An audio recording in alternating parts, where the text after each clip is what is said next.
हम लोग आज श्रीमद् भगवद गीता से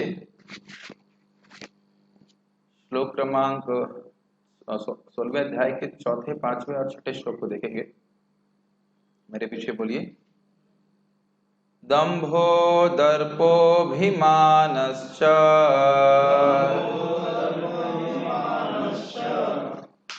भूख लग रही है क्या? खाना नहीं खाया? दंभो दर्पोऽभिमानश्च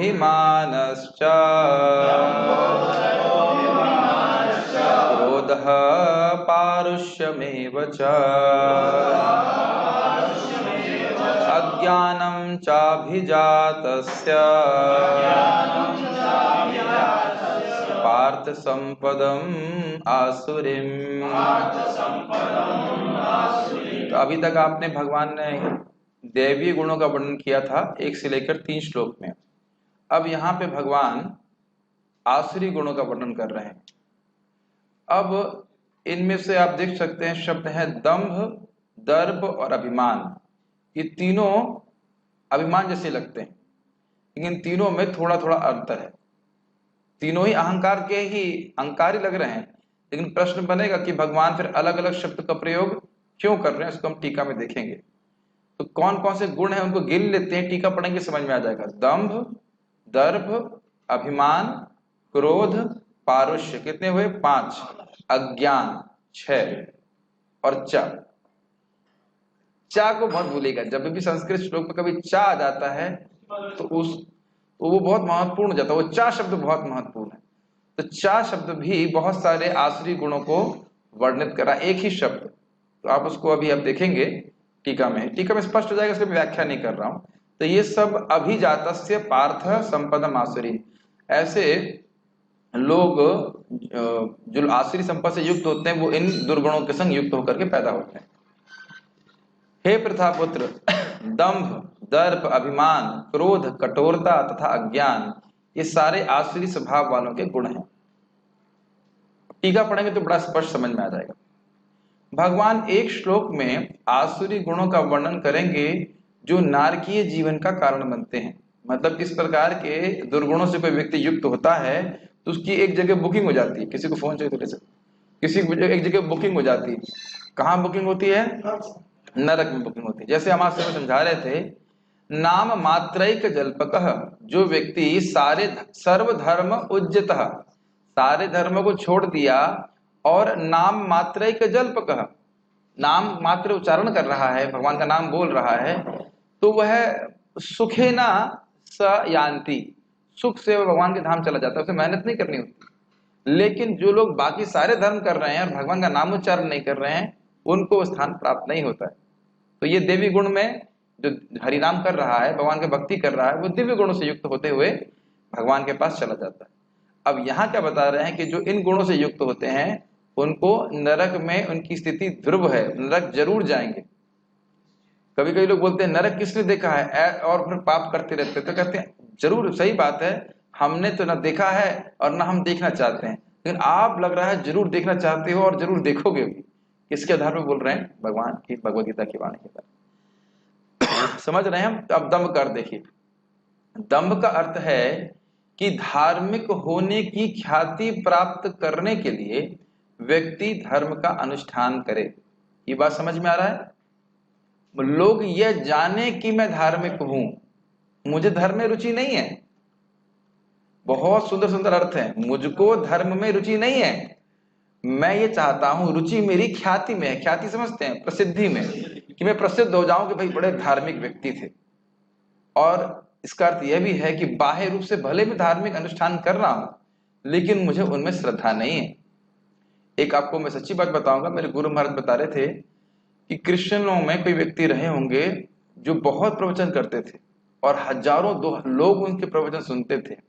मेरे गुरु महाराज को मिले वो व्यक्ति और बोले कि देखिए, बहुत से लोग मेरा प्रवचन सुनते हैं, लेकिन वास्तविक रूप से मुझको ही अपने प्रवचनों पे विश्वास नहीं है, मुझको बाइबल पे विश्वास है नहीं। हम ये नहीं कह रहे बाइबल गलत है, उस व्यक्ति की दुर्गुण की बात कर रहे हैं। तो ऐसा ही बहुत से लोग होते हैं जो बड़े बड़े धार्मिक अनुष्ठान करते हैं, बहुत बड़ा वो है आडंबर। आडंबर समझते हैं? नाटक भी करेंगे, तो नहीं भाई, बहुत देखिए कितना बड़ा वो पूजा कर रहे हैं। तो क्यों पूजा कर रहे हैं? ताकि जगत में प्रसिद्ध हो जाए कि ये बहुत बड़ी पूजा करने वाले हैं। देखिए, ये भक्ति में भी दोष आ सकता है। इसी प्रकार से भक्ति में दोष आ सकता है, मतलब भक्ति के संपादन में। दुष्ट मन तुम्हें केशेर वैष्णव, प्रतिष्ठाना धरे, निर्जन तरे, तब हरि नाम केवल कैटव। कुछ गलत तो नहीं बोल रहा, बंगाली है कुछ मिस्टेक। तो क्या कह रहे हैं कि दुष्ट मन तुम कैसे वैष्णव हो? तुम जीवों पे कृपा करने के जो कार्य हैं उनको छोड़ करके, प्रचार के कार्य को छोड़ करके तुम अकेले बैठ के भजन कर रहे हो, जप कर रहे हो। तो तुम ये जप किस लिए कर रहे हो? ताकि जगत में प्रसिद्धि हो जाए कि भाई ये तो बहुत जप कर रहे हैं, बहुत ऊंचे पहुंचे हुए साधे हैं। और क्या कह रहे हैं? तुम्हारा हरिनाम केवल कैटव है। कैटव मतलब धोखा देने वाली बात। तो देखिए, हरि कृष्ण मंत्र में अपने अपने परफेक्ट है, किस उद्देश्य से कर रहे हैं ये बहुत महत्वपूर्ण। समझ रहे हैं? उद्देश्य यह नहीं होना चाहिए कि लोग जाने कि हम बहुत बड़े भक्त हैं या बहुत बड़े धार्मिक व्यक्ति हैं। ये उद्देश्य नहीं होना चाहिए। भगवान को प्रसन्न करना उद्देश्य होना चाहिए। तो ये हमें भक्ति में भी बचना चाहिए कि इस प्रकार के दंभ करके व्यक्ति को भजन नहीं करना चाहिए। आप सोच ही रहे हैं कि जब सुन रहे हैं इन गुणों को, दुर्गुणों को, तो इनको सुन करके इनके प्रति हे बुद्धि हो रही है, अच्छा नहीं है, ये मुझे नहीं चाहिए, हो रहा है कि नहीं? इसलिए हम इनको सुनेंगे। दंभ का अर्थ समझ में आया? दंभ का अर्थ है लोग मुझे धार्मिक जाने इसलिए धर्म करना। धर्म का उद्देश्य, बहुत सारे उद्देश्य, एक उद्देश्य होना चाहिए कि भगवान की प्रीति है। एक उद्देश्य नहीं, मूल उद्देश्य तो यही होना चाहिए, या कम से कम मेरे हृदय का शुद्धिकरण हो। लेकिन वह न हो करके लोग जाने कि मैं कितना महान हूं। तो समझ रहे? ऐसा धर्म नहीं करना चाहिए, आसुरी गुण है। अब दर्प का अर्थ क्या है? दर्प का अर्थ है विद्या या उच्च कुल में जन्म लेने का कारण उत्पन्न गर्व। इसको ऐसे समझिए, जैसे जब असुर और देवता लोग समुद्र मंथन कर रहे थे, तो भगवान ने कहा कि आप इस सर्प के पीछे वाले भाग को, पूंछ को पकड़ लीजिए।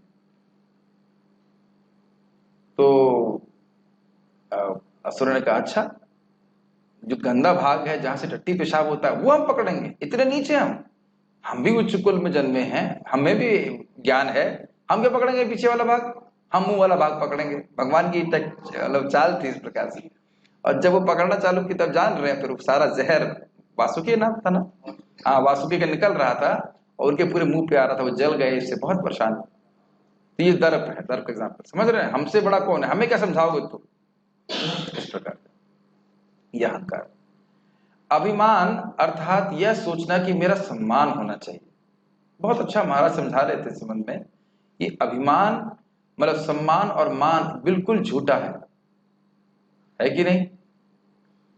सम्मान और मान तो व्यक्ति के शरीर को दिया जा रहा है, आत्मा का तो से कोई संबंध नहीं है। जिस प्रकार से स्वप्न में कोई व्यक्ति हमको आकर बहुत सम्मान दे या हमारा बहुत अपमान करे, उसकी कोई वैल्यू नहीं है। तो जो व्यक्ति इस प्रकार से सोच रहा है कि मेरा सम्मान होना चाहिए, वो वस्तुतः दुखी रहेगा। क्यों रहेगा? अगर हम अपना सम्मान चाहते हैं और उसको प्राप्त करके हम सुखी होते हैं, तो क्या हर व्यक्ति हर समय हमारा सम्मान करेगा? आप समझ रहे हैं? ये बहुत बड़ी प्रॉब्लम होती है। क्या हर व्यक्ति हर समय हमारा सम्मान करेगा? नहीं। और जब नहीं करेगा तो हम दुखी हो जाएंगे। ठीक। और अगर हम लोगों को सम्मान देने में सुखी हैं, तो क्या हम हमेशा सुखी रह सकते हैं? नया नया समझ आ रही मेरी बात? यदि हम दूसरों को सम्मान देना चाहें और दे करके सुखी होते हैं, तो क्या हम सुखी हो जाएंगे हमेशा? क्योंकि हर परिस्थिति में हम हर व्यक्ति को सम्मान दे सकते हैं। जीवेर सम्मान कर कृष्ण अधिष्ठान, है ना? कि जीव मात्र का सम्मान करना चाहिए, समझते कि कृष्ण इसके हृदय में है। तो इसलिए इस दुर्गुण को भी व्यक्ति को त्यागना चाहिए। किस चीज का अभिमान है हमें? इस शमशान रूपी शरीर का जिसमें मलमूत्र भरा हुआ है, जिसको कि कुत्ते खाएंगे या अग्नि भस्म कर देगी या कीड़े खाएंगे। किस चीज का अभिमान लेकर हम ढो रहे हैं? विचार करना चाहिए। ओके। क्रोध का अर्थ प्रसिद्ध है। क्रोध का अर्थ क्या है? जब इंद्रिय तृप्ति की भावना, इंद्रिय तृप्ति हमारी रुक जाती है तो हम क्रोधित हो जाते हैं। स्पष्ट है। पारुष्य अर्थात अन्यों के सामने कड़वे वचन बोलना। बहुत सुंदर अर्थ है। आपने कुछ लोगों को देखा ही होगा कि उनके मुख से कांटे ही निकलते हैं। दो चार लोगों को गाली न दें तब तो उनको अच्छा नहीं लगेगा। मेरा एक भाई है, कजिन भाई, उनको मैं कृष्ण भावना का प्रचार करना चाह रहा था, कहते अरे अभी मुझे जाकर दो चार लोगों को गाली देनी है। मैं कहा वाह, कितना बड़ा पुरुषार्थ कर रहे हैं आप, तो सुबह से शाम तक दो चार लोग गाली न दें, चिल्लाए नहीं, चीखे नहीं, तब तक वह उनका खाना नहीं हजम होता है। कुछ लोग होते हैं ऐसे में, आपने अभी देखे होंगे ऐसे लोग, है ना, जरूर उनके मुंह से जब कुछ निकलेगा तो गंदा ही निकलेगा, दुख देने वाला निकलेगा। परम पूज्य राधा गोविंद महाराज सामने बड़ा अच्छा बोलते हैं, अरे भाई जीव इंसान तो ऐसे ही दुख भोग रहा है कि किसी को पैसे नहीं मिले, किसी को ये नहीं मिले, किसी को वो नहीं मिला, दुख भोग ही रहा है। अब तुम वो जल रहा है, मतलब अब उस जले पे आप बुरी बात बोल करके नमक छिड़कने वाला कार्य क्यों कर रहे हो? समझते हैं ना, जले पे जले पर नमक छिड़कने वाली बात। ऐसे लोग दुखी हैं कि नहीं बताइए? किसी पे कर्जा है, कोई बीमार है, और उसके ऊपर और कड़वे वचन बोल देना, जिसकी व्याख्या मैं कल भी कर रहा था। तो यह चीज, और अच्छा, कड़वे वचन बोलने में और मीठे वचन बोलने में एक ही प्रयास होता है कि नहीं? लेकिन एक ही प्रभाव होता है। तो यही जो दैवी स्वभाव से युक्त व्यक्ति होगा, वो ऐसे वचन बोलेगा जिसको सुन करके ही व्यक्ति का जो हृदय है वो शीतल हो जाए।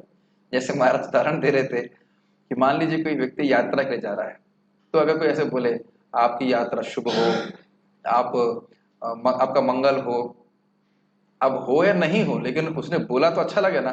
और कोई मान लीजिए जा रहा है यात्रा पे, कोई बोले अरे तुम्हारा एक्सीडेंट हो जाए, तुम्हारी हड्डी टूट जाए, तो नहीं हो, लेकिन व्यक्ति को डर लगा रहेगा, है कि नहीं? तो इस प्रकार से व्यक्ति को दुर्वचन नहीं बोलना चाहिए। एक और गंभीर बात, बोलने की तो बात छोड़िए, अनंत कृष्ण प्रभु बता रहे थे बहुत अच्छी बात, परम पूज्य वृंदावन चंद्र महाराज से सुना, उन्हें मुझे बहुत अच्छा लगा। यदि हम किसी का बुरा सोच रहे हैं, बहुत ध्यानपूर्वक सुनिए, यदि हम किसी का बुरा सोच रहे हैं, इसका ये हो जाए, और उसके संग हो गया, तो उसका पाप भी हमारे पर लगेगा। इसीलिए बुरा सोचना भी नहीं चाहिए कि कोई मर जाए, किसी की हड्डी टूट जाए। वो उसका तो कर्मानुसार जो होगा सो होगा, लेकिन हमारा भी उसमें अनुमोदन है। याद आ रहा है ना, अनुमोदन करने वाले को भी उतना ही लाभ। और यदि आपको कहें अरे काश ये व्यक्ति भक्त बन जाए, तो आज मैं एक भक्त से बात कर रहा था, इतना खुशी लगी। वो एक साल से जप नहीं कर पा रहे थे, पर एक हफ्ते पहले वो जप करने का प्रयास किए, फिर ड्रॉप कर गए। और फिर मैंने उनको कॉल किया, कहते हाँ प्रभु जी मैं कल आऊंगा, जरूर आऊंगा, जप करूंगा। तो आप सोच रहे हैं कि मैं खाली सोच रहा था कि काश वो भक्त भक्ति करते, अब वो करने लग जाएंगे तो उसका फायदा तो मुझे मिलेगा ना। तो अच्छा सोचने में क्या दिक्कत है? हाँ, कलयुग में एक बात जरूर फायदा है कि अब अच्छा सोचोगे तो सोचने का फायदा मिल जाता है, और बुरा करने पे ही मिलता है। कोई बुरा काम करेंगे तभी मिलेगा। फिर भी हम दूसरे का बुरा क्यों सोचे? बुरा सोचना अच्छी बात है कि? और भक्ति करने से तो व्यक्ति को हमेशा अच्छा सोचना चाहिए, तो अच्छा सोचेगा तो अच्छा बोलेगा भी। ये शब्द बहुत इंपॉर्टेंट है। हमारे गुरु महाराज कह रहे थे, कड़वा बोलेंगे तो कभी हमारे मित्र हमारे साथ नहीं रह सकेंगे। बहुत बहुत खराब चीज है। तो प्रयास करना चाहिए कि अपने वचन को मीठा प्रोसेस करके मीठा निकाले। जैसे मान लीजिए, ये कभी एग्जाम्पल नहीं दिया, लेकिन भाव चाहे खारा पानी जैसा हो, लेकिन जीव जो है वो आरओ मशीन जैसी होनी चाहिए, जो मीठा पानी बाहर निकले, है ना। मन में चाहे कितना भी बुरा विचार आ रहा हो, लेकिन वाणी से हमें सॉफ्ट ही निकालने का प्रयास करना, समझ रहे? भक्तों को हृदय बहुत कोमल होता है भक्ति करके, तो किसी को कठोर वचन नहीं बोलना चाहता। ठीक है, ये बहुत इंपॉर्टेंट है, पारुष्य बहुत इंपॉर्टेंट है। च शब्द से उन सभी विपरीत गुणों को ले लेना चाहिए, के नहीं होना चाहिए, ले लेना चाहिए, जिनका वर्णन अगले श्लोक में आया था। जैसे अचापल का विपरीत हुआ चापल, अर्थात व्यर्थ के कर्म। इसको समझना चाहिए अर्थ क्या है। जो आपने श्लोक क्रमांक 1 से लेकर 3 में जितने भी दिव्य गुणों को सुना है, उनके विपरीत जो भी गुण है वह चा से आएगा, और वो सारे आश्री। जैसे आपने सुना था अभयम, तो भय, सत्व संशुद्धि, तो सत्व का गंदापन, ज्ञान युग अवस्थित तो अज्ञान युग। इस प्रकार से जो जो आपने दिव्य गुण सुना, उसका विपरीत वह च शब्द से आसुरी गुण के रूप में इंगित हो रहा है। ये समझ में आ रहा है या नहीं आ रहा है? जो भगवान ने यहाँ पे आसुरी गुण बोले हैं, क्या केवल वही आसुरी गुण है और कोई आसुरी गुण नहीं है? मान लो कोई क्षत्रिय है और वह युद्ध से लौट जाता है डर करके, तो वह आसुरी गुण है या वह दिव्य गुण है? आसुरी गुण है। तो इसी प्रकार से अद्रोह था, नाति मान्यता था, सब जगह आप उसके विपरीत गुण को च शब्द से ले लेंगे। देख रहे हैं भगवान की कि शब्द का कितना महत्व है। मेरी बात समझ में आ रही है? नहीं समझ में आ रही? मुझे लग रहा है समझ में नहीं आ रही बात। चा शब्द से क्या इंगित हो रहा है? जो भी दिव्य गुण का वर्णन श्लोक क्रमांक 1 से 3 में हुआ, उसका विपरीत गुण वह आसुरी गुण। समझ में आ रहा है ना? चा शब्द से इसी को व्याख्या कर रहे हैं कि वहां पे था अचापल, फालतू के कार्य नहीं करना, धैर्य बनाए रखना। तो यहाँ पे उसका विपरीत क्या हुआ? चपलता, फालतू के काम करना, पिक्चर देखने जाना। कि पिक्चर देख जाना आसुरी गुण है कि नहीं? यस, ये है।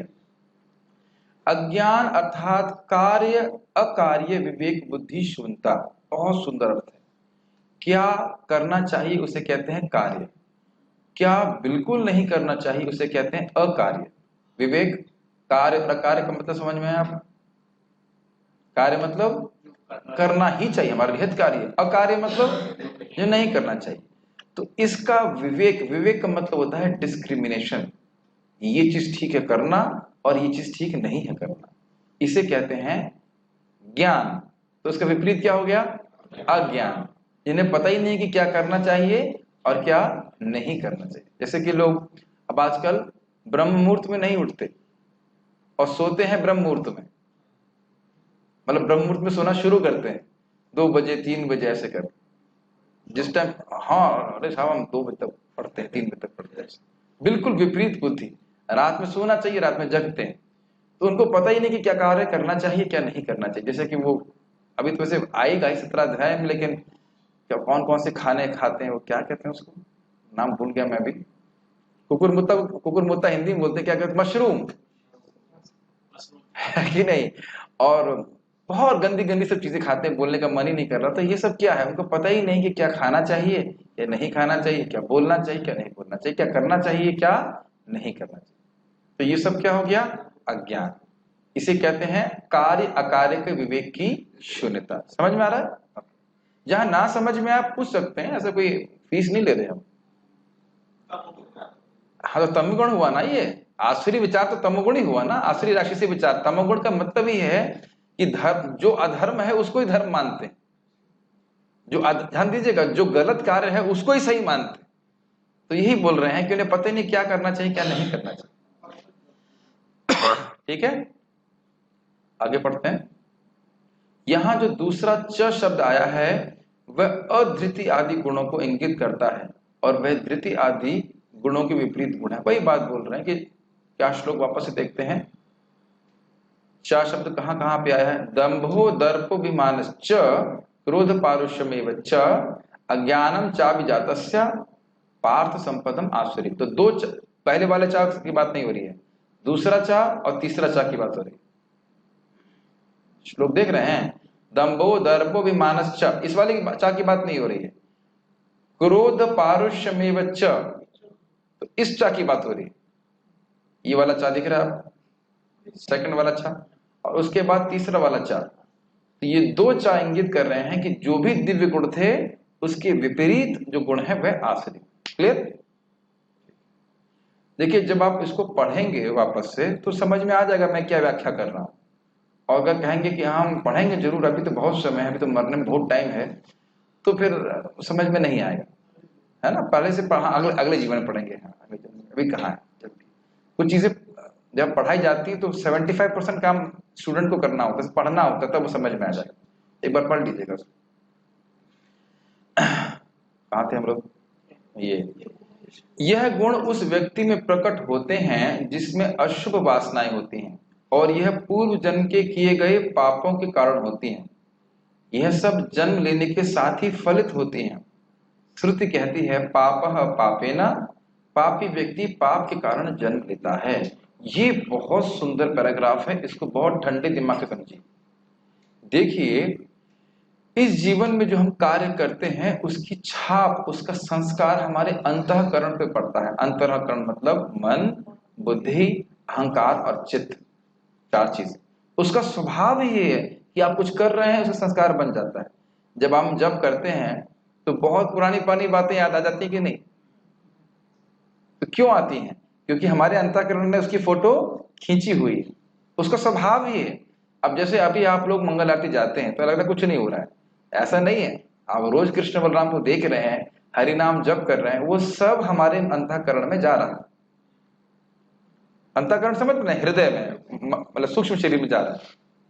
तब क्या होता है, जब हम गलत कार्य करते हैं तो वो संस्कार लेकर के हम लोग अगला जीवन धारण करते हैं, और फिर अकस्मात वही संस्कार हमको पाप में प्रवृत्त करते हैं। हमें अच्छा लगने लगता है पाप करना। क्या अपने जीवन में घटित होता हुआ देखें? आप में से कोई पाप तो किया ही नहीं होगा, मुझे लगता है जीवन सब किए है ना। ठीक है, क्या हमारे राधे श्याम प्रभु कहते हैं 900 चूहे खा के बिल्ली चली हज को। ठीक है ना। तो हम लोग जो भी है, क्या कितना भी पापी व्यक्ति हो भक्ति से शुद्ध हो जाता है, लेकिन ये देख रहे हैं अपने जीवन में कि एक विशेष समय में हमें विशेष लोगों का संग प्राप्त हुआ और हमारे अंदर वो पाप करने की प्रवृत्ति जो थी वो जागृत हो गई। ऐसा नहीं था कि केवल इसी जीवन में मिला, इसी जीवन का नहीं हो, पहले के संस्कार भगवान फिर जागृत कर देते हैं। क्या ये विज्ञान समझ में आ रहा है? अब इस बातें हम क्यों बोल रहे हैं? यदि आज हम भक्ति कर रहे हैं तो भक्ति के संस्कार मन में बनेंगे। मैं खुद ही देख रहा हूं कि कुछ भक्त लोग इतनी तीव्र भक्ति करते हैं कि आश्चर्य हो जाता है। एक भक्त से आज मैं मिल रहा, बात किया, तो वो 48 माला करते हैं और अभी उनकी 1 साल पहले शादी हुई, मतलब बहुत यंग है। और बता रहे थे किस प्रकार से वह दुबई में थे, वहां 12 रात में 12 से 2 जो है वह सिगरेट पिया करते थे, मतलब बहुत बुरे कार्य कर रहे थे। और इतनी जल्दी परिवर्तन आया कि 48 माला कर रहे हो नॉन स्टॉप, 2 बजे से लेकर के 9:30। तो मैं तो कहा हाँ, वे गृहस्थ आश्रम में रहते। मैं कहा वाह कितना सुंदर बात है। तो ये एक जन्म का नहीं है। और मुझे खुद ही बोले बस उसके अलावा कुछ अच्छा भी लगता नहीं था। 3.5 लाख की सैलरी छोड़ करके मात्र बहुत काम करते हैं, 40,000 रुपए में काम चला देते। कितना वैराग्य है। तो ये सब क्या एक ही जन्म में हो जाता है? ऐसा नहीं होता। वो पिछले जन्म की भक्ति की हुई है, हो सकता है वो कुछ समय के लिए ढकी रहे, लेकिन फिर वह भगवान उसको प्रकट कर देते। समझ रहे हैं मेरी बात? इस विज्ञान को समझिए। इसलिए व्यक्ति को बड़ी गंभीरता से भक्ति करनी चाहिए और इससे प्रभावित नहीं होना चाहिए कि हमारे पहले संस्कार क्या थे। भगवान की भक्ति सब कुछ साफ कर देती है और आपको आगे बहुत अच्छे संस्कार देती है, जिससे हमें आगे भक्ति करना आसान हो जाता है। ये बातें समझ में आ रही हैं आपको? भाई हम भगवत गीता क्लास में आएंगे ही नहीं तो संस्कार बनेगा कैसे? है ना। इसलिए लोग बोलते हैं हमारा मन नहीं लग रहा है। हाँ, तो नहीं करने से मन लग जाएगा। मन क्यों नहीं लग रहा है? क्योंकि पहले का किया गया कोई पाप है, भोग की वासना है, इस कारण से मन नहीं लग रहा है। मेरी बात समझ में आ रही है? तो जब हम भगवान की भक्ति करते हैं, संस्कार बनते जाते हैं, बनते जाते हैं, बनते जाते हैं, तब वही संस्कार हमको और प्रेरित करेंगे भक्ति करने के लिए, करने के लिए। जैसे देखिए, वही भक्त जिसने 1 साल से नाम जब छोड़ दिया था, अकस्मात वह हरि नाम जब क्यों करने लग गया? क्योंकि भक्ति का संस्कार कभी नष्ट नहीं होता। उसे याद था कि मैं जब भक्ति करता था तो मैं बहुत सुखी रहता था। क्या ये विज्ञान समझ पा रहे हैं भाइयों? ठीक, प्रभुपाद जी का तात्पर्य तो समझ में आया। जो व्यक्ति पाप कर्म में लग रहा है वह आगे और पाप में प्रवृत्त होगा, जो व्यक्ति अच्छे कार्य कर रहा है वह अच्छे कार्य में प्रवृत्त होगा। तो अब शायद आप एक प्रश्न मन में आ रहा हो, अरे तब तो फंस गया व्यक्ति, है ना। वो ये पाप कर रहा है तो पाप ही करेगा। हाँ हाँ हाँ, मैं ना नहीं बोल रहा हूं, हाँ ही बोल रहा हूं। जो व्यक्ति पाप कर रहा है वो पाप ही करेगा जब तक भगवान के भक्त उसको कुछ ज्ञान या अपना संग नहीं देते। इसको आप सत्यनारायण अध्याय में एकदम क्लियर देखेंगे टीका। इसलिए भक्त लोग पापी व्यक्ति हो भी तो भी उसको प्रसाद देते हैं, हरि नाम संकीर्तन जोर जोर से करते हैं तो वो सुनते हैं। जैसे मैंने देखा था इंडोनेशिया में एक होली नेम रिट्रीट करनी थी, तो एक पिकनिक स्पॉट पे गए। और वैसा पिकनिक स्पॉट हमने जिंदगी में कभी देखा नहीं, उसका वर्णन भी नहीं करूंगा, नहीं तो लोग कुछ सोचेंगे इंडोनेशिया जाने का टिकट कितना लगता है। लेकिन इतनी सुंदर जगह मैंने दुनिया में कोई अभी तक देखा नहीं। स्थान बहुत सुंदर स्थान था। बड़े, चलिए थोड़ा वर्णन कर देते हैं। बड़े बड़े पेड़ हैं और बादल वहां से उसमें से गुजर रहे हैं, जहाँ पे आप कीर्तन कर रहे हैं वहीं से बादल जा रहे हैं, और झील है बड़ी सुंदर सी सब तरफ। उसका वर्णन नहीं किया जा सकता, मतलब बहुत सुंदर था। तो जब भक्त लोग कीर्तन कर रहे थे तो कुछ एक व्यक्ति सिगरेट पी रहा था ऐसे वहां पे, उसको अलाउड है, अच्छी चीज है। तो वहां से देख रहा था कि क्या करने हैं। तो वहां के भक्त लोग गाते बहुत अच्छा है। इंडोनेशिया में सबको गायन अपने आप ही आता है, तो बहुत सुंदर गा रहे थे, बहुत सुंदर गा रहे थे, मृदंग बजा रहे थे, वो उनका जीवन शैली। तो इस प्रकार से वह देख रहा था। तो अब उसका संस्कार बना कि नहीं, पी रहा है सिगरेट, लेकिन वो देख रहा है कि ये क्या हो रहा है। तो आप उसे कुछ गिरेंगे नहीं आज, लेकिन उसने कान से हरे कृष्ण मंत्र सुना है, वो आगे जाकर के फिर उसका उद्धार होगा। आपको विश्वास नहीं होता है, मैं नाम तो नहीं लूंगा, अब मेरे मित्र हैं बहुत अच्छे प्रचारक हैं, एकदम सच्ची घटना बोल रहा हूँ, खुद ही बताया मेरे को, कह रहे थे लंदन में थे वो, और लंदन में रेड लाइट एरिया जानते हैं, जहां पे वैश्यालय वैश्य ज्यादा होते हैं, तो वहां पे रात के 12 बजे न्यू ईयर में भक्त लोग भी क्या क्या करते हैं, पूरा भक्त लोग समूह लेकर कीर्तन करने चले गए रात के 12 बजे, क्योंकि जान रहे थे कि न्यू ईयर में या जो भी रहा उस स्थान में वहां पे अधिक महात्मा इकट्ठे होंगे समझ रहे हैं। और प्रभु वो व्यक्ति वहां पे उस कार्य के लिए नहीं गए थे, किसी तरह से वो जगह में थे जो भी कारण से, और उन्हें हरे कृष्ण मंत्र वहां सुना, और उन्होंने क्या देखा, ये क्या चीज है, हरिनाम संकीर्तन क्या चीज है। और आज वो इतने अच्छे डिवोटी हैं, बहुत अच्छे भक्ति कर रहे हैं, प्रचार भी कर रहे हैं। तो आपको लगेगा कुछ नहीं हुआ, लेकिन संकीर्तन के माध्यम से भक्तों को भक्त लोग सुकृति देते हैं, प्रसाद वितरण के माध्यम से, कथा के माध्यम से। समझ रहे हैं मेरी बात? तो यानी कि जब तक भक्त संग नहीं होता, व्यक्ति की जो पाप का चक्र है वह नष्ट नहीं होगा, वो पाप वाला व्यक्ति पाप में ही लगा रहेगा। ठीक है? यस प्रभु, माइक पे पूछिए। आज मैंने माइक थोड़ा अलग तरह से लिया, आपका मुझे प्रश्न रिपीट करना पड़ेगा, बट एनीवेज जब भी प्रभु जी प्रश्न करेंगे then you check if the sound is coming there or not, then I'll see. Yes. ये श्लोक बड़े सिंपल लगते हैं, लेकिन ये बड़े गंभीर श्लोक हैं। हाँ हमें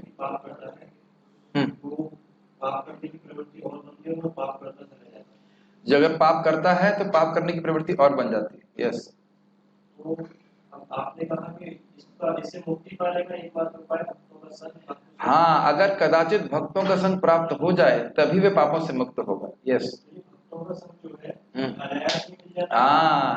ये भक्तों को संग मिलेगा कैसे?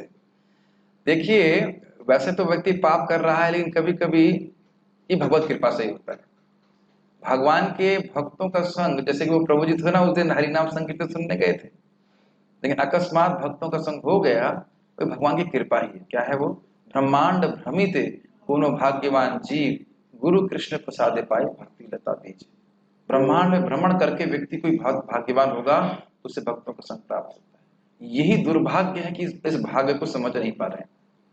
व्यास टीका में भी आगे देखिएगा, इसी में आएगा कि भगवान की भक्ति करने का मौका भगवान सबको नहीं दे पाते देते। और दूसरा, भक्त भी लगे रहते हैं, प्लानिंग करते रहते हैं, उनको पता है भगवान की महिमा क्या है, प्रसाद की महिमा क्या है, नाम की महिमा क्या है, तो वह भी प्रचार में लगे रहते हैं इस प्रकार से, और जानते हैं कि कृष्ण को सबसे अधिक सुख देने वाला है। ठीक है? तात्पर्य ये सब इतने इंटरेस्टिंग बातें आगे आने वाली ना, आप कहेंगे भगवान क्यों नहीं देते, इसको अभी हम उत्तर नहीं देंगे। कोई व्यक्ति पाप कर रहा है तो क्यों बुद्धि नहीं देते कि पाप मत करो, इसका उत्तर हम आगे देने वाले हैं, भगवान स्वयं देंगे। यस प्रभु, माइक जब प्रभु जी प्रश्न कर रहे थे कि आवाज आ रही थी? नहीं आ रही थी, तो इसकी स्लो आ रही है। तो anyways I will repeat the question. Any how वैसे डायरेक्टली पूछ सकते हैं, फिर भी बोलिए। हाँ बताया कि भक्ति बारे में, हाँ, तो हरिनाम संकीर्तन भक्त करे, तो उन्होंने सुना और फिर वो भक्त बने, तो ये केस को दूर में से कौन सी तरह से देख सकते हैं कि जो हरिनाम संकीर्तन उन्होंने सुना तब उनकी सुकृति बनी या उनके पिछले जन्म का? ओके, प्रश्न ये है कि जिस भक्त ने हरिनाम संकीर्तन सुना उसकी पहले सुकृत थी इसलिए वो वहां पे आया, या हरिनाम संकीर्तन करके सुकृत बन गई?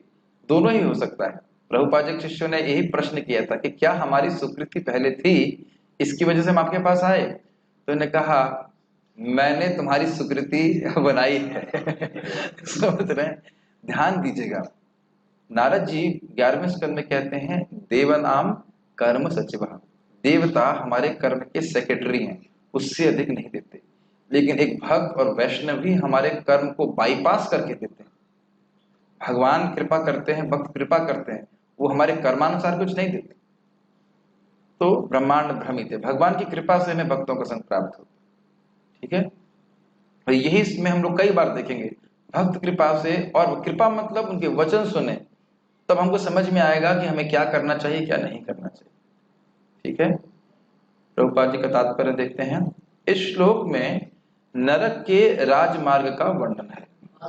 प्रभुपाद जी देखिए, कटाक्ष केवल मैं ही नहीं कर रहा हूँ, ये हमारे परंपरा में आ रहा है। राजमार्ग समझ रहे हैं? राजमार्ग, वहां पे कोई टोल टैक्स नहीं है, कोई स्पीड ब्रेकर नहीं है, पूरी स्पीड से जाएंगे, नरक में जाएंगे। प्रभुपाद जी बड़ा अच्छा कटाक्ष कर रहे हैं। आसुरी स्वभाव वाले लोग, अब प्रभुपाद जी के तात्पर्य को आप टीका के चश्मे से देखिए।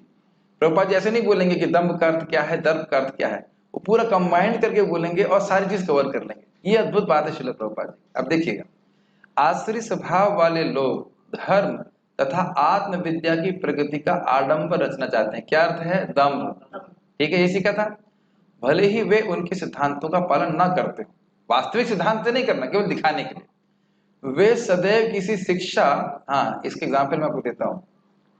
मेरी माता जी बता रही थी कि उनके कोई शिष्या हैं, जब वो मेरी माता जी स्कूल में पढ़ाती थी, तो अभी उस लड़की ने 5 लाख रुपए लेकर के, सॉरी दे करके 108 महामंडलेश्वर की उपाधि ले ली। 5 लाख रुपए मिल रही है।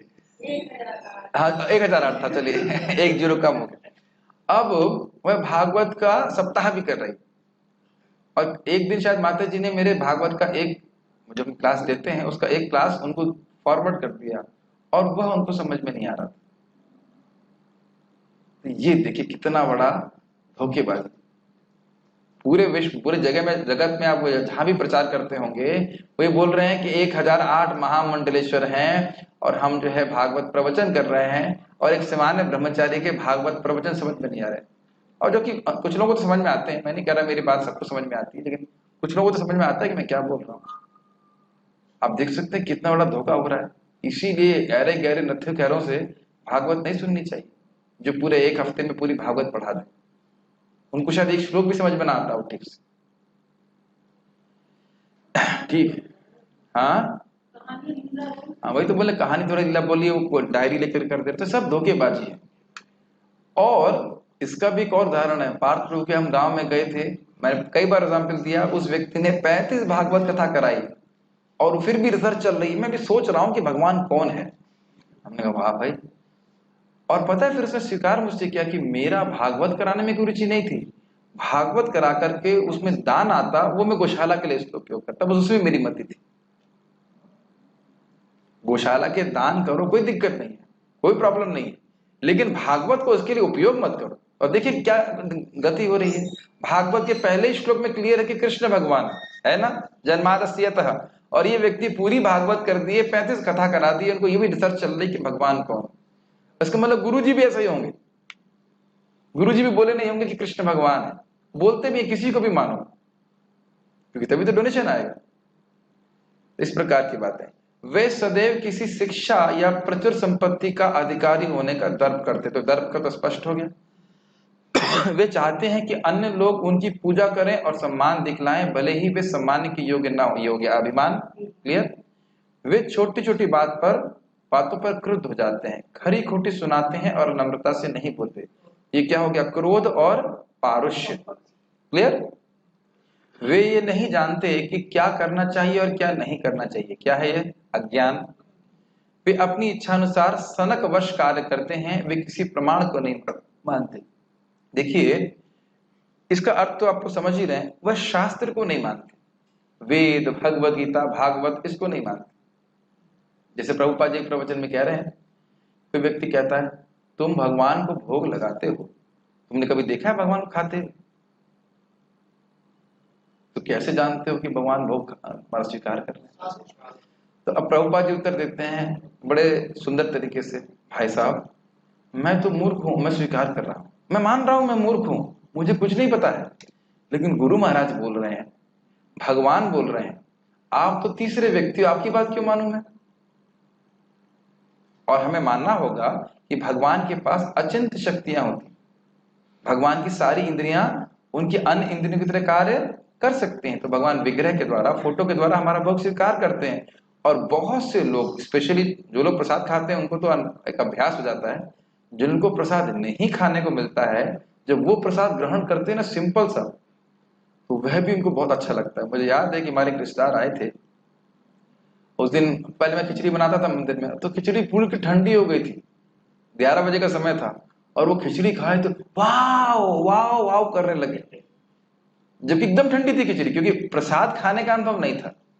मुझे भी याद है कि जब मैंने पहली बार भगवत गीता की क्लास सुनी थी, 2.5 घंटा क्लास थी, उसके बाद बोले प्रसाद, हमने हाथ जोड़ दिए, हमने कहा भाई होगा कुछ बतासा कुछ डाल देंगे, यही तो बटता है प्रसाद में। मैंने कहा नहीं नहीं, पूरा फुल लंच आलू का। मुझे आज तक याद है, कितने साल हो गए, 2003 से 17 साल हो गए। आलू का पराठा, दही, मैंगो। गीता क्लास कुछ याद नहीं कि उस गीता क्लास में क्या सुना था, लेकिन ये जरूर याद है कि प्रसाद खिलाया था, बहुत बढ़िया, आज तक याद है। और मैंने कहा थोड़ा दही और चाहिए, तुरंत पैकेट खोल के और लीजिए, अरे ऐसे इतना प्रेम दिया उन्होंने, तो वह मैं बहुत अद्भुत था यार। मुझे याद है उससे पहले वो जब कॉलेज में आए थे और उन्होंने वो दिया था पाइनएप्पल हलवा, उस वक्त नाम नहीं पता था, तो आप मालूम चला, और मुझे इतनी शर्म लग रही थी यार, एक से क्या होगा, दोबारा मांगा नहीं। हमने कहा उनके पास था, वो दे भी देते, मैंने कहा क्या सोचेंगे दोबारा मांग रहा है, लेकिन बहुत अच्छा लगा था।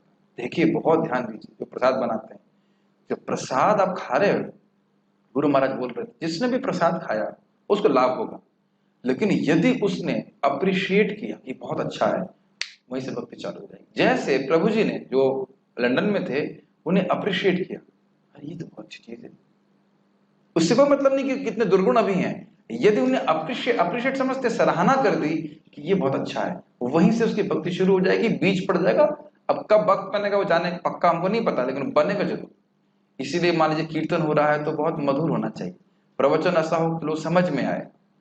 हाँ, इस प्रकार से अप्रिशिएट करते हैं तो फिर उनकी भक्ति शुरू हो जाती है। मैं खाली बात कर रहा था कि कहां पहुंच गए, लेकिन बात ये थी कि वह अपनी किसी की बात नहीं मानते, अपने मन से काम करते हैं। तो हम बात कर रहे थे कि हम भोग लगाते हैं तो हम शास्त्र के आज्ञा को मान करके भगवान का भोग लगाते हैं, ठीक है। ये बात, वे ये आश्चर्य गुण तभी से प्राप्त करते हैं जब वे अपने माताओं के गर्भ में होते हैं, और ज्यों-ज्यों वे बढ़ते हैं त्यों-त्यों वे अशुभ गुण प्रकट होते हैं। कुछ याद आ रहा है आपको भागवत से? जब जय और विजय यहाँ पे इस जगत में आए थे असुर के रूप में, क्या नाम था उनका, हिरण्याक्ष और हिरण्यकशिपु, तो जब माँ के गर्भ में थे तो उससे ही पूरे जगत में अंधकार बन रहा था, इतना ज्यादा मतलब वो है तमोगुण में आ गए थे, ये स्थिति है, ठीक है।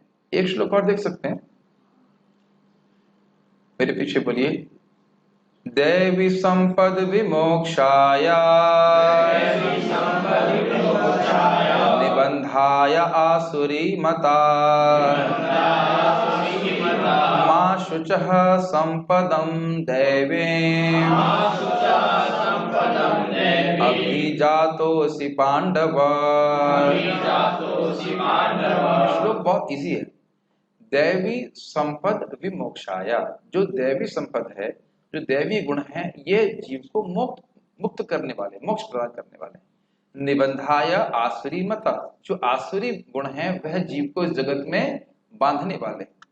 मां शुचः संपदम दैवीम अभिजातोऽसि पांडव, लेकिन हे पांडव, हे अर्जुन, तुम शोक मत करो, तुम जन्म से ही दैवी संपत्ति से युक्त हो। अब देखिए श्लोक कितना सुंदर है।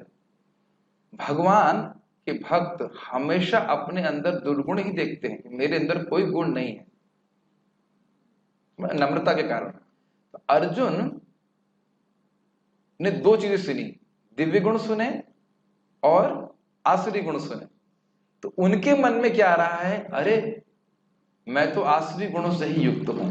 तो भगवान उनको ढाढ़स बधा रहे हैं कि, ढाढ़स समझते हैं, ढाढ़स मतलब सांत्वना दे रहे हैं कि बेटा शोक मत करो, तुम तो दिव्य गुणों से युक्त हो, बचपन से जन्म होते हुए ही तुम दिव्य गुणों से युक्त हो। तो आप जानते ही हैं कि इंद्र की संतान है अर्जुन जी, और जब उनका जन्म हुआ था तो घोषणा हुई थी कि ये सब बहुत शक्तिशाली होंगे, और बचपन से ही सब लोग दिव्य गुण से युक्त थे।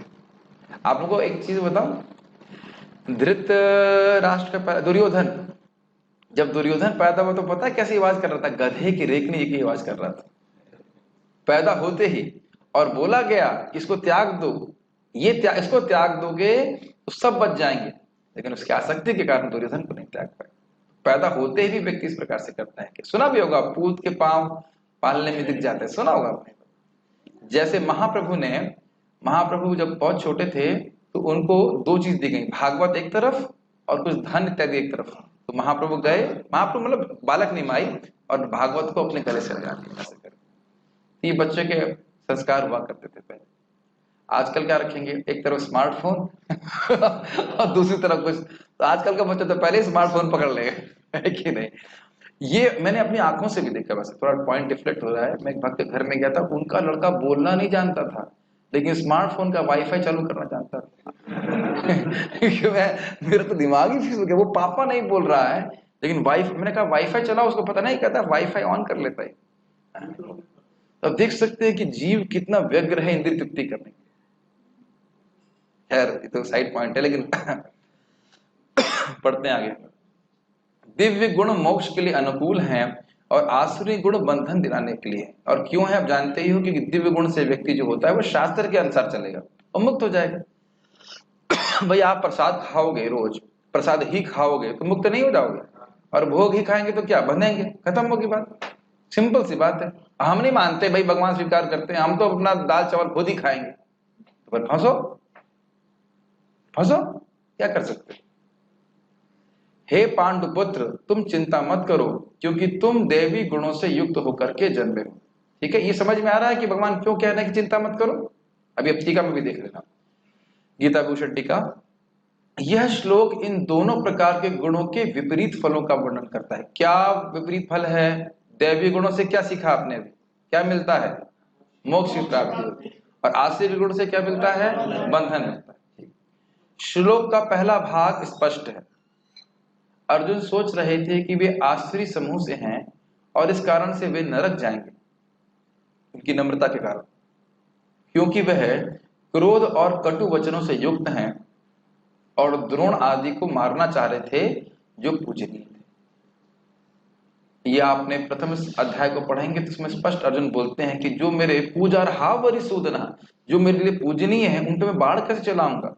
तो गुरुओं पे बाण चलाने वाला व्यक्ति को तो महान पाप लगेगा। जिनका वाणी से भी अपराध नहीं करना चाहिए उनका मैं बाणों से अपराध करूंगा, तो ये सब बहुत गलत है। अर्जुन शब्द का ही अर्थ है कि बहुत रज्जु, यानी बहुत ही कोमल स्वभाव वाले व्यक्ति थे।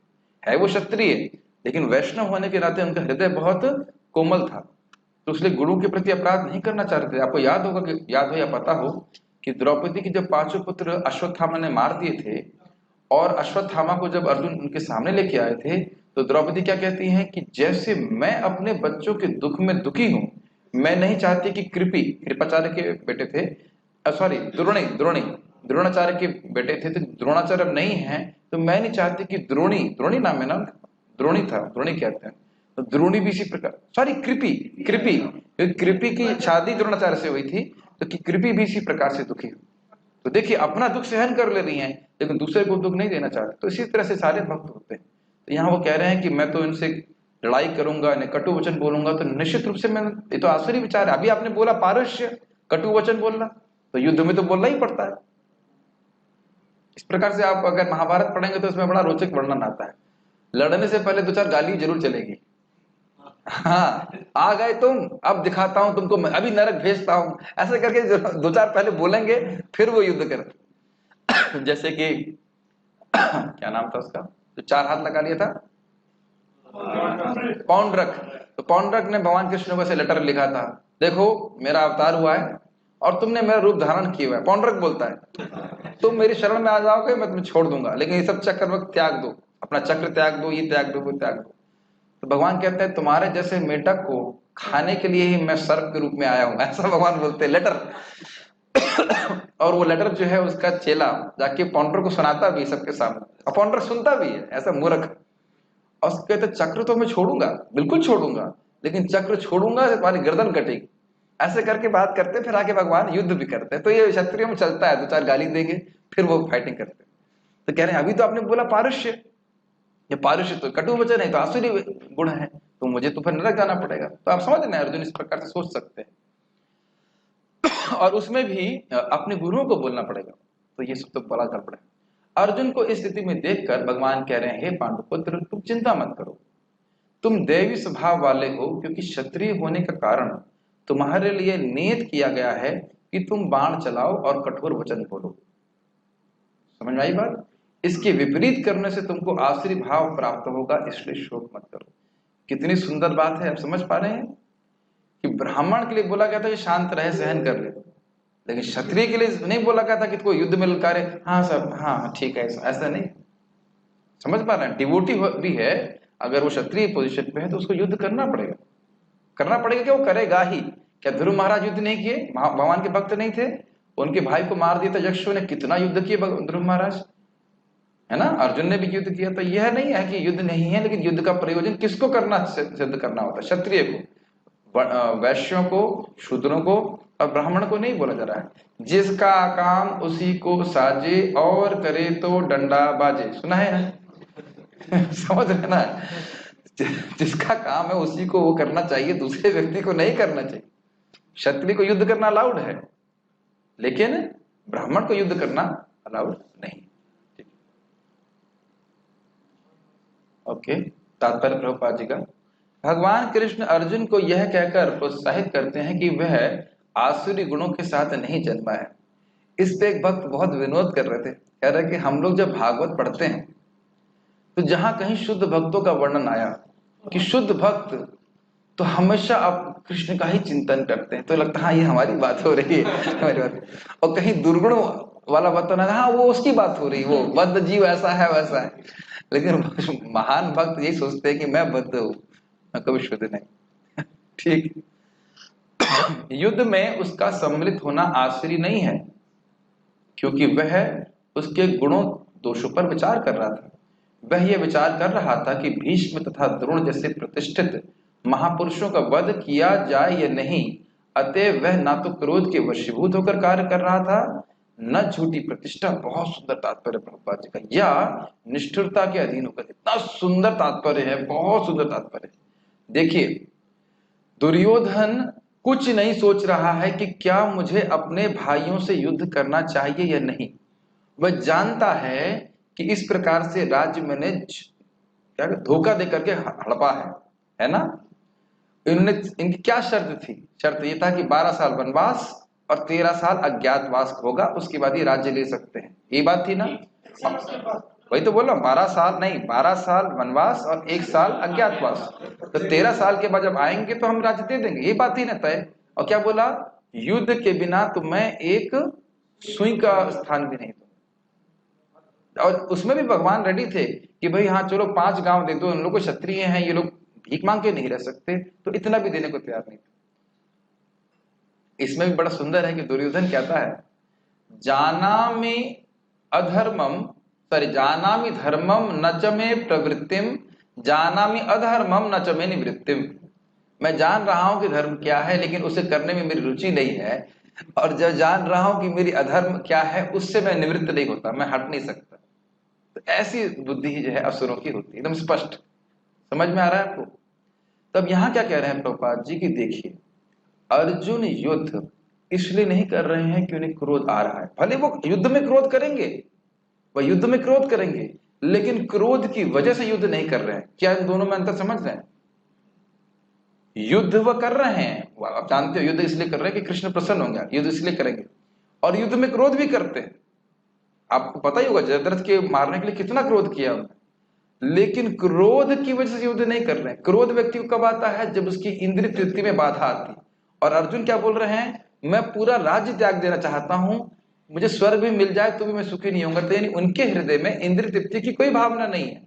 वो यह विचार कर रहे हैं कि इसका क्या परिणाम होगा, स्त्रियां दूषित हो जाएंगी, क्या परिणाम होगा, हम लोग नीचे गिरेंगे, नरक में गिरेंगे, क्या परिणाम होगा। यानी कि शास्त्र की दृष्टि से विचार करके वह भ्रमित थे कि क्या यह युद्ध उनके लिए अच्छा है या नहीं है। Does it make sense? क्या बात समझ में आ रही है? क्या दुर्योधन ऐसा सोच रहा था? बिल्कुल नहीं सोच रहा। ये दिख रहा है कि नहीं दिख रहा है? तो यही बात दिखा रहे हैं यहाँ पे कि वह दिव्य गुणों से युक्त हैं, क्योंकि वह शास्त्र के वचन पे विचार करके कार्य कर रहे हैं। कार्य वही है, लेकिन शास्त्र के वचन पे विचार करके कर रहे हैं। इसलिए प्रभुपाद कह रहे हैं कि न झूठी प्रतिष्ठा के लिए, ना निष्ठुरता, किसी चीज के लिए नहीं। अतएव वह आश्रय स्वभाव का नहीं था। कौन नहीं था? अर्जुन। क्षत्रिय के लिए शत्रु पर बाण बरसाना दिव्य माना जाता है, और ऐसे कर्तव्य से विमुख होना आश्चर्य। तो स्पष्ट है। अतएव अर्जुन के लिए शोक या संताप करने का कोई कारण न था। जो कोई भी जीवन के विभिन्न आश्रमों के विधानों का पालन करता है वह दिव्य पद पर स्थित रहता है। इसकी व्याख्या हमने पहले भी करी थी कि वर्णाश्रम के नियम का पालन करता है कर्तव्य बुद्धि से कि ये मेरा कार्य है, मुझे करना चाहिए। जैसे भगवान ने कहा तुम युद्ध जीतने के लिए नहीं करो, तुम्हारा युद्ध कर्तव्य है इसलिए करो, इससे तुम्हारा हृदय शुद्ध होगा। समझ रहे बात? वर्णाश्रम के सभी नियमों का पालन जो व्यक्ति जिस वर्ण और आश्रम में है, व्यक्ति को इसलिए करना चाहिए ताकि उसका हृदय शुद्ध हो। और ये पॉइंट है, प्लस भक्ति तो हम कर ही रहे हैं, मेन बात भक्ति करना है। अच्छा क्या बात बोलने वाला था, एकदम से मन से निकल गया। ठीक है, हाँ आ गया बात। देखिए जैसे कोई दीपक होता है, दीपक देखिए, धूमेन धूमेर अग्नि वा वृतः, कोई भी व्यक्ति किसी भी वर्ण में हो, जब वो कोई कर्म कर रहा है तो उसमें कुछ ना कुछ दोष जरूर होता है, जैसे अग्नि के संग धुआं जरूर होता है। लेकिन यदि व्यक्ति अपने वर्ण के अनुसार भगवान की प्रसन्नता के लिए कर रहा है तो वह दोष उसको अभिभूत नहीं करता है, बल्कि उससे वह शुद्ध होता है। जैसे कि दीपक का प्रकाश अज्ञान को नष्ट करता है। ये बात समझ में आ रही है? इसीलिए बोल रहे हैं कि क्षत्रिय को अब युद्ध करना पड़ेगा, गला काटना पड़ेगा, लेकिन क्योंकि क्षत्रिय का धर्म है तो आप जानते हो कि जो क्षत्रिय धर्म युद्ध में मरता है उसको वही गति प्राप्त होती है जो एक सन्यासी को प्राप्त होती है। आपने 8वें अध्याय में सीखा था ना भगवत गीता के। तो बात जो सन्यासी का कर्तव्य है वो करे, और जो क्षत्रिय का कर्तव्य वो करता है तो फिर उसको सदगति प्राप्त होती है। Make sense? आप लोगों की प्रसन्नता के लिए एक श्लोक हम और करेंगे, मुझे पता है आप लोग बहुत अच्छा लग रहा है, लेकिन उसके बाद ना फिर आश्रय गुणों का वर्णन होना शुरू हो जाएगा, तो फिर थीम चेंज करने से पहले हम कर लेते हैं। बहुत छोटा सा श्लोक है। पता है हम लोग को कैसे कभी क्लास करनी पड़ती है। जैसे आज मैंने बहुत सारा प्रसाद दे दिया था, तो आखिरी की 3 इडली में बातें करते करते खाया। तो इसी तरह से पहले मैंने बोला 2 श्लोक करूंगा, हां 2 श्लोक और खत्म हो जाएगा, नहीं 1 श्लोक और कर लो थोड़ा सा, तो कभी कभी करना पड़ता है। लेकिन ये बहुत ज्यादा नहीं है, घंटों घंटों लोग पढ़ते हैं, है ना। 9 से 5 पढ़ रहे हैं, काम कर रहे हैं ना, कोई भागते यहाँ पे। दौ भूत सर्गो लोकेस्मिन् दैव आसुर एव च दैवो विस्तरशः प्रोक्ता आसुरं पार्थ मे शृणु। बहुत सुंदर। 2 ही प्रकार की सृष्टि है। द्वौ भूत सर्गो लोके अस्मिन्, अस्मिन् लोके, इस जगत में केवल 2 ही प्रकार के भूत सर्ग हैं, मतलब 2 ही प्रकार के जीव हैं। एव मतलब निश्चय, सॉरी एव नहीं, दैव है। दैव आसुर एव च, चाहे वो देवता है और असुर है, बस। एव मतलब इसके अलावा और कुछ भी नहीं। समझ में आया पहले का अर्थ? इस जगत में केवल 2 ही प्रकार के लोग हैं, देवता और असुर, इन्हीं की सृष्टि हुई। देवो विस्तरशः प्रोक्ता, देवताओं का वर्णन मैंने विस्तार से किया। आसुरम पार्थ में शृणु, हे पार्थ असुरों के बारे में मुझसे सुनो। तो उसको हम कल सुनेंगे, अभी बस थोड़ा पढ़ लेते हैं। हे प्रतापपुत्र, इस संसार में सृजित प्राणी 2 प्रकार के हैं, दैवी तथा आसुरी। बीच वाले कौन है? कोई नहीं है। यस, मैं पहले ही विस्तार से तुम्हें दैवी गुण बतला चुका हूं, अब मुझसे आसुरी गुणों के विषय में सुनो। इससे पहले कि हम आगे जाएं, एक इंटरेस्टिंग बात बताना चाहते हैं। सतयुग में देवता और असुर अलग अलग ग्रहों पे रहते थे। जैसे हिरण्यकश्यपु और हिरण्याक्ष अलग रहते हैं और देवता लोग अलग रहते हैं, अलग ग्रहों पे रहते थे। त्रेता युग में, भक्तों सुना, बड़ा इंटरेस्टिंग है। त्रेता युग में वह अलग अलग देश में रहते थे। जैसे रावण और भगवान श्री राम अलग अलग जगह रहते थे, और द्वापर में वह एक एक सिटी में रहते, जैसे कंस और कृष्ण, ठीक है। और कलयुग में वो एक ही इंसान में रहते हैं। तो आप देख सकते हैं कि कभी हमें लगता है वाह भक्ति करनी चाहिए, करना चाहिए, दूसरी तरफ कभी कभी एकदम से बुरा विचार आने लगता है, कभी बुरे कार्य भी कर देता है कोई व्यक्ति। और ये तो भक्तों के संग भी होता है, और बाहर के लोगों से तो कितना होता है। तो कभी कभी लोग कहते हैं भगवान अभी क्यों नहीं आते चक्कर चलाने के लिए? तो हमने कहा भाई तेरा ही गला सबसे पहले काट देते फिर, क्योंकि असुर तो तुम्हारे हृदय में बैठा है। इसीलिए हरे कृष्णा कृष्णा कृष्णा हरे हरे, हरे राम राम राम हरे हरे, हरि नाम के रूप में आ रहे हैं। तो कान के द्वारा प्रवेश करते हैं और असुर को मार देते हैं और देवता को खिलाते हैं बढ़िया से। समझ में आ रहा है मेरी बात? जैसे कि वो क्या कमांडो थे ना हमारे, जो ताज होटल में घुसे थे, NSG commando, yes, NSG commando एकदम छेद से कहीं उस बिल्डिंग में घुस जाते हैं और जो अच्छे लोग हैं जिनको कैद किया है उनको छोड़ा देते हैं और जितने उग्रवादी उनको मार देते हैं। ये करते हैं ना, ये तो किया था। उसी प्रकार से भगवान, ये मजाक के लिए नहीं बोल रहा हूँ, ये वाकई सिद्धांत है। प्रविष्ट कर्ण रहते हैं, भगवान हमारे कानों से कथा के द्वारा, हरिनाम के द्वारा प्रवेश करते हैं और जितने भी ये 6 उग्रवादी हैं, काम, क्रोध, लोभ, मोह, मद, मत्सर्य, इनको मार देते हैं और हमको मुक्त कर देते हैं। समझ रहे हैं? तो असुर और जो देवता वो हमारे हृदय में ही बैठा हुआ है, ठीक है? इसलिए भगवान नाम रूप में विस्तारित होते हैं। ओके, गीता भूषण टीका। यह देखकर कि अर्जुन का शोक नहीं गया है, भगवान आसुरी गुणों का और विस्तार से वर्णन कर रहे हैं। मतलब अभी तुमको विश्वास नहीं होता, देखो ये सब आसुरी गुण हैं और ये तुम में नहीं है, तुम चिंता मत करो, इसलिए और विस्तार से वर्णन करेंगे। अस्मिन लोके अर्थात मानवों के इस जगत में जो कर्म करते हैं, 2 प्रकार के मानव होते हैं। ये लाइन समझ में आ रही है? बुरे कर्म करने वाला आसुरी प्रवृत्ति को प्राप्त होगा और अच्छे कर्म करने वाला अच्छी प्रवृत्ति को प्राप्त हो रहा है। इसलिए बोल रहे हैं इस लोक में 2 ही प्रकार के लोग होते हैं और 2 ही प्रकार के कर्म करते हैं। जब मनुष्य लोक में व्यक्ति अपने स्वभाव से प्राप्त, बहुत ध्यान से सुनिए, जब मनुष्य लोक में व्यक्ति अपने स्वभाव से प्राप्त राग और द्वेष का निषेध करके शास्त्र के अनुसार कर्म करता है तो ऐसा व्यक्ति देवता कहलाता है। देवता की, अब समझ में आई बात? मेरा पहले जन्म के अनुसार हो सकता है मुझे मांस खाना अच्छा लग रहा हो, शराब पीना अच्छा लगता हो, अवैध स्त्री संग करना अच्छा लगता हो, जो भी, और इसको मनु महाराज कहते हैं प्रवृत्ति एषा भूता नाम निवृत्तिस्तु महाफला। अवैध संग करना, शराब पीना, मांस खाना, ये सब गलत कार्य करना लोगों की इच्छाएं होती हैं, लेकिन अगर इससे निवृत्त होता है तो उसे महान फल प्राप्त होता है। प्रवृत्ति एष भूतानाम निवृत्तिस्तु महाफला। तो समझ में आया? राग और द्वेष, बुरे कार्य करने हमको अच्छे लगते हैं और अच्छे कार्य करने हमको नहीं अच्छे लगते हैं, लेकिन इनसे कंट्रोल ना हो करके शास्त्र की बात को सुन करके व्यक्ति वैसे कार्य करे जैसा शास्त्र में है, तो वह व्यक्ति के अंदर दिव्य गुण आएंगे, वह देवता बनेगा। समझ में आ रहा है विजय प्रभु? देवता का गुण क्या है? चलो कल सुबह बताना मुझे मंगल आरती के बारे में। एब्सेंट माइंडेड रहेंगे तो समझ नहीं आएगा। आपके सामने फोन नहीं है क्या?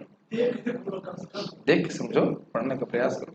अरे भाई, किसी और को देवता नहीं बनना है, हम ही लोगों को देवता बनना है। ऐसा नहीं सोच रहे हैं कि दूसरे वाले को देवता बनना है। शास्त्र के अनुसार हम जीवन चलाते हैं। कल क्या खाएंगे 9 बजे? हम सब पियेंगे बाहर? क्यों भाई बोलो? कल थम्स अप पियोगे? क्यों नहीं पियोगे? क्योंकि संडे है। अरे समझ में नहीं आ रही बात? कल एकादशी है, हमें सूरज वैसे ही उगता हुआ दिखता है, सब कुछ नॉर्मल होता हुआ दिखता है, लेकिन शास्त्र बोल रहा है कि एकादशी के दिन हमको अन्न नहीं खाना चाहिए, वो गोमांस भक्षण के समान है। समझ रहे हैं? आंखों पे और कानों पे विश्वास नहीं कर रहे, हम शास्त्र पे विश्वास कर रहे हैं। तो जब व्यक्ति ऐसा करेगा तो उसको बहुत उच्चतर लाभ प्राप्त है। एकादशी करने मात्र से व्यक्ति की भगवत प्राप्ति हो जाती है। सब जानते हैं इस बात। जब वह शास्त्रिक आदेश की अवहेलना करके अपने राग और द्वेष के अनुसार कर्म करता है तो वह आसुरी कहलाता है। समझ में आ गया? कल कोई कहे कि हमारा मन तो कर रहा है दाल चावल खाया ना कर, हम तो कुछ नहीं, एकादशी कुछ नहीं होता है, तो यह सब आसुरी विचार सब होता है। अब वो हम नहीं मारे, हमारे नहीं मानने से ऐसा नहीं कि कुछ होता नहीं। जैसे ये तो आप समझ सकते हैं, कभी आप लोग का ओवर स्पीडिंग का चलन हुआ है? जो लोग गाड़ी चलाते हैं तो आप देखिए वो लोग छुपे रहते हैं कैमरे में। आप कहेंगे कोई नहीं है, कोई नहीं देखने वाला, और अगले टॉल पे जाएंगे, भाई साहब आप 100 की स्पीड पे चला रहे थे। हुआ है ना, isn't it? या मैं भी था। तो आप ये भले कहें कि कोई नहीं देखने वाला है, लेकिन देखने वाले हैं। और जब मानवों की ऐसी व्यवस्था है तो भगवान की व्यवस्था तो पर कहना का 14 कैमरे लगे हुए हैं, सारे एलिमेंट्स और सूर्य, चंद्रमा, हवा सब देख रहे हैं कि हम क्या कर रहे हैं। ठीक है, तो शास्त्र के अनुसार चलना चाहिए। इस ब्रह्मांड में करोड़ों जन्म लेते हुए धर्म और अधर्म के अलावा इस जगत में और कुछ नहीं। तो मतलब जगत पे लोग क्या इतने सबके जन्म हो रहे हैं और क्या कर रहे हैं? इंसानों की बात हो रही है, या तो धर्म कर रहे हैं और धर्म कर रहे हैं। तो व्यक्ति को शास्त्र सुन करके समझना चाहिए कि क्या धर्म है और क्या धर्म है, आगे उससे अपनी सद्गति कर सकता है। श्रुति कहती है द्वयाः प्राजपत्यः देवाश्च आसुरश्च। ब्रह्मा जी के द्वारा देव असुर 2 प्रकार के व्यक्तियों का सृजन हुआ था। ये भागवत में भी आता है। ब्रह्मा जी ने यक्ष और राक्षसों की सृष्टि करी तो यक्ष ने बोला इसे, राक्षस ने बोला इसे खा जाओ, ब्रह्मा जी को ही बोला इसे खा जाओ, और यक्ष ने बोला इनको नहीं छोड़ना नहीं है। तो जिसने बोला छोड़ना नहीं है वो हो गया यक्ष, और जिसने बोला इसे खा जाओ हो गया राक्षस। उनकी ही सृष्टि उनको ही खाने के लिए दौड़ी, ये स्थिति। तो फिर भी ब्रह्मा जी ने सृष्टि करी कि वो जीव पहले ऐसे दुर्गुणों से युक्त था पिछली सृष्टि में, इस कारण से उसको अब ऐसी शरीर देना है जो आसुरी प्रवृत्ति वाला हो। ये समझ में आ रहा है? मैंने दैवी स्वभाव के वर्णन विस्तार से, मैंने मतलब भगवान कृष्ण ने, मैंने दैवी स्वभाव के वर्णन विस्तार से श्लोक क्रमांक 1 से 3 में कर दिया था। अब आसुरी स्वभाव के विषय में वर्णन सुनो, मैं इसका विस्तार से वर्णन करूंगा। और इसके विस्तार से वर्णन करने का क्या फायदा होगा? हम इसके प्रति हेय बुद्धि को निर्माण कर लेंगे। हमें ये नहीं चाहिए, हमें असुर श्योर नहीं बनना है, नहीं बनना है ना। ऐसा मत सोचिए कि सब ऐसे ही सोचते हैं। कुछ लोग सोचते हैं कि विश्व का सबसे बड़ा टेररिस्ट मैं ही बनूंगा, है कि नहीं? प्रयास करते कि नहीं? मैंने सुना बॉम्बे में बहुत सारे लोग जो है, कोई पिक्चर बनी थी उसको देख करके वो क्या माफिया बन गए थे। मैं नाम याद नहीं आ रहा, कोई पिक्चर आई थी बहुत पहले, उसको देख करके सब लोग माफिया बनने की प्रेरणा मिल गई थी। इस प्रकार से भी लोग, श्रवण का प्रभाव होता है।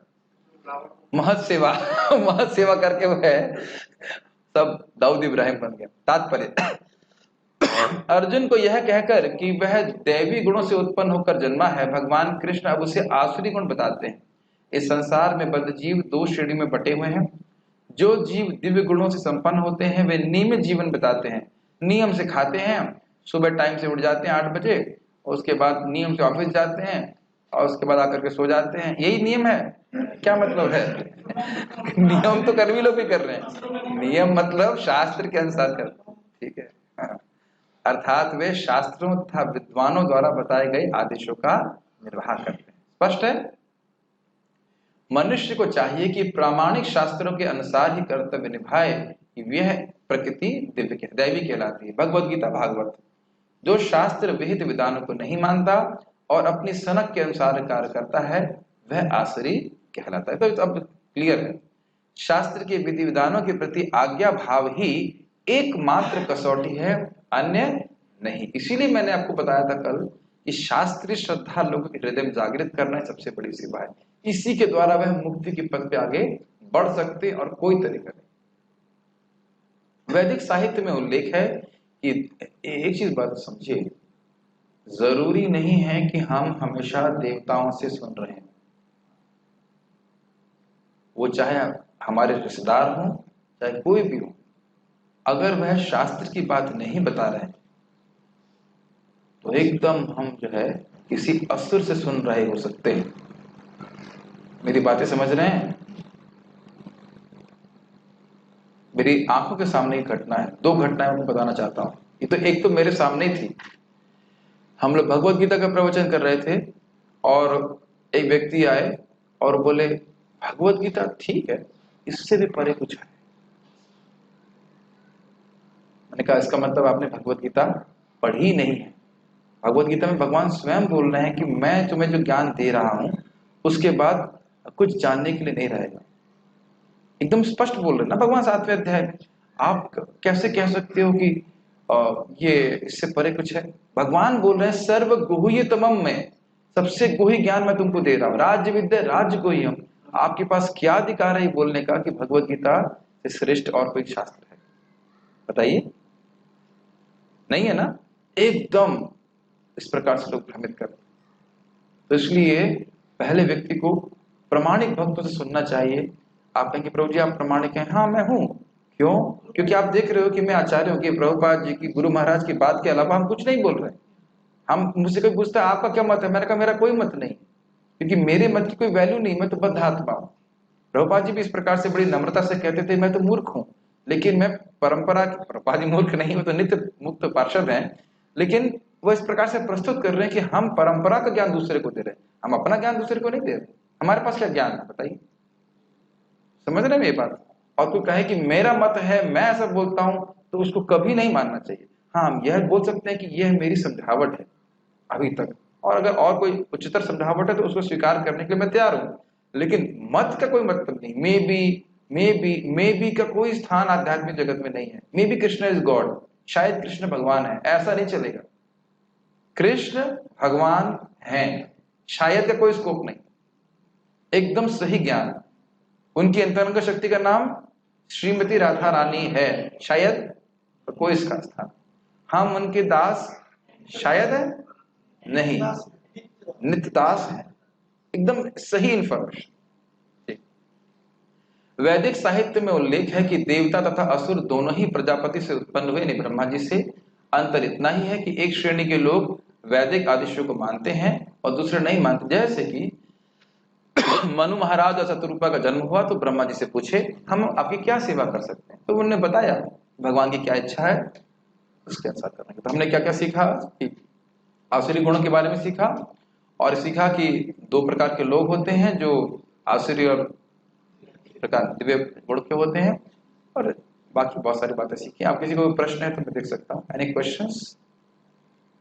क्या क्या प्रश्न देख रहे हैं?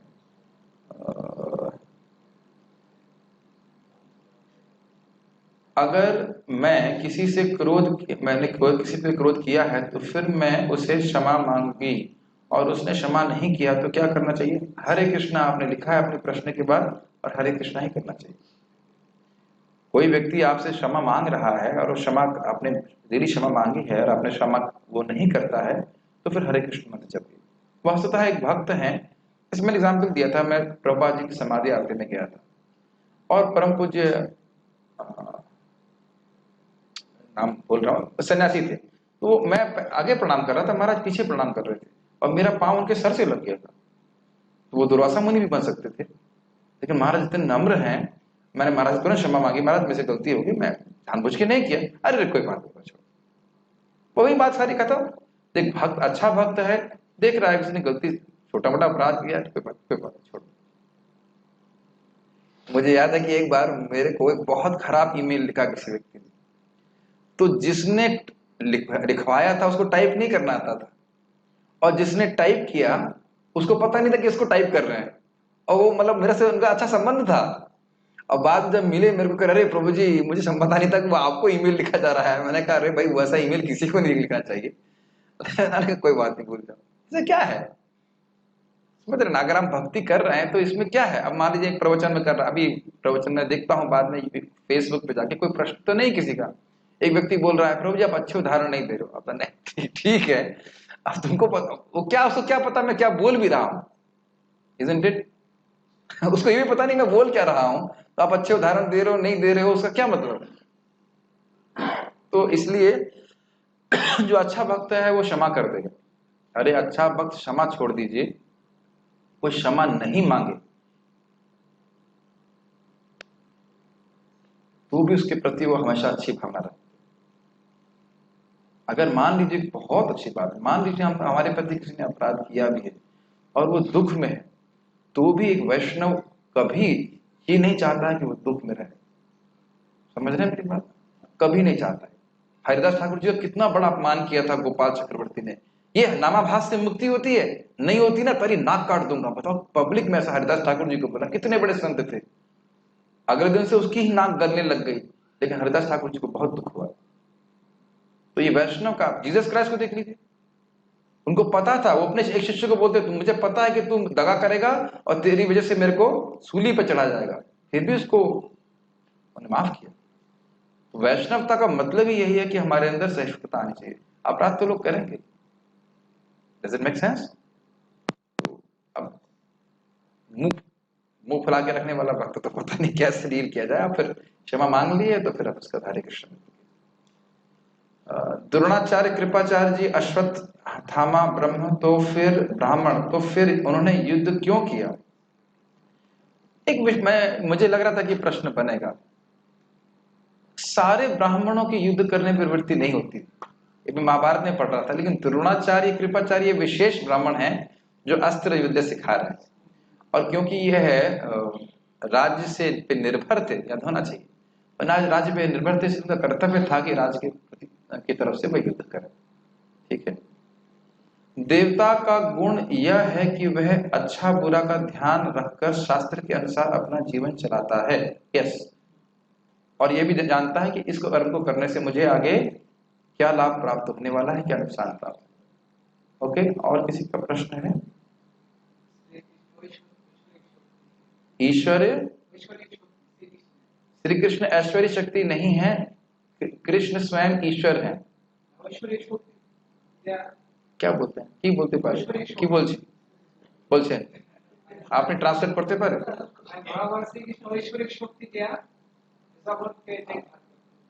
पता नहीं, आपका दिव्य ज्ञान को समझ में। ठीक है, चलो क्लास के बाद समझेंगे। श्रीमद् भगवद गीता की जय, श्री प्रभुपाद की जय।